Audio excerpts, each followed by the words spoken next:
रसना एक ऐसा ब्रांड है जिसे 80th सेंचुरी के बच्चे नहीं भुला सकते। मेरा प्यारा रसना जब पापा ऑफिस से आए। तंतना नए रसना में है ज्यादा मजा। मम्मी देगी रसना, 11 तरह के रसना। आई लव यू रसना।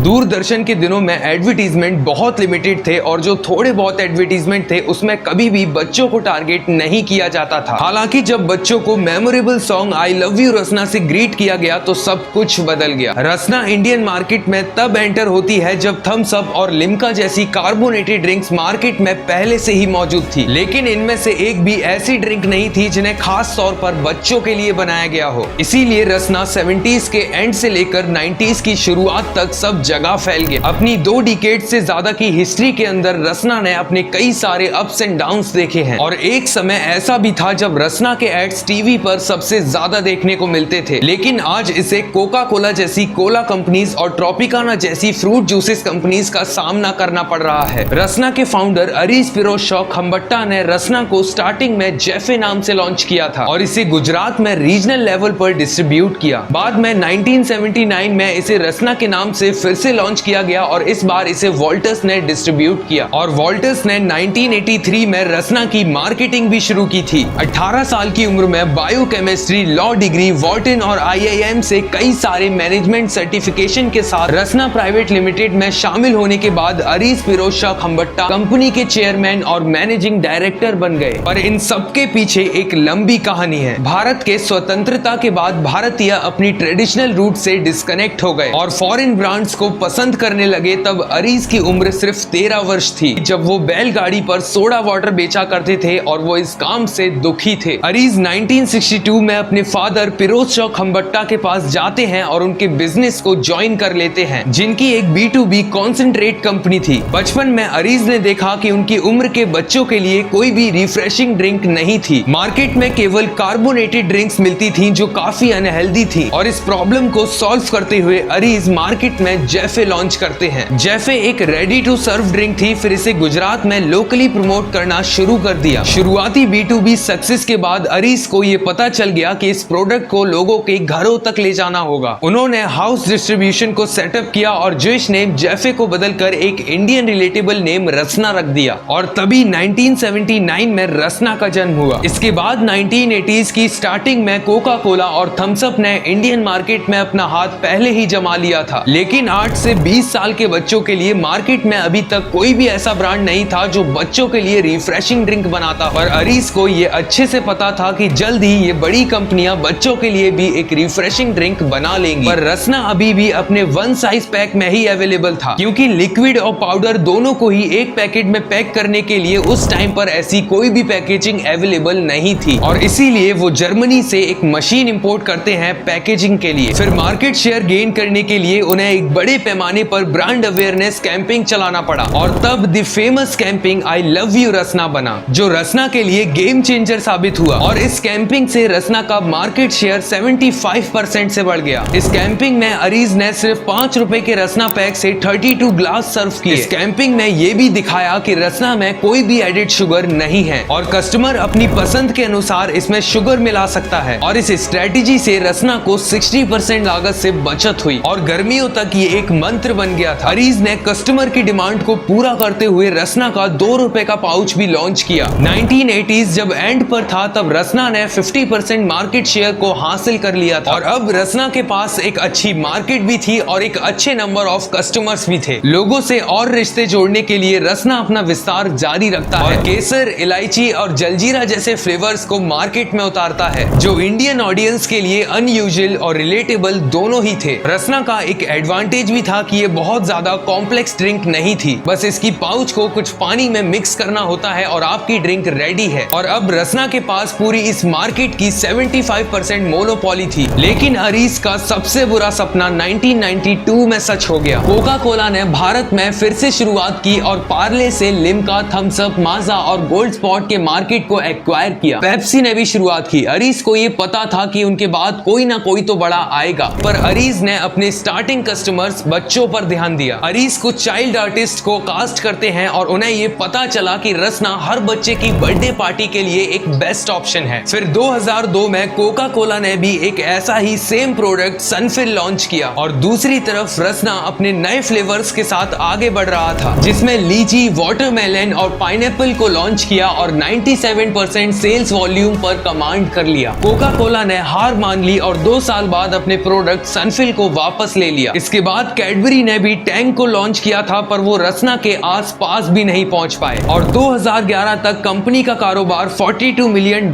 का था। एक टाइम ऐसा भी था जब Rasna world largest soft drink manufacturer था। आज इस वीडियो में बस इतना ही। जल्द ही किसी नेक्स्ट टॉपिक के साथ मिलते हैं।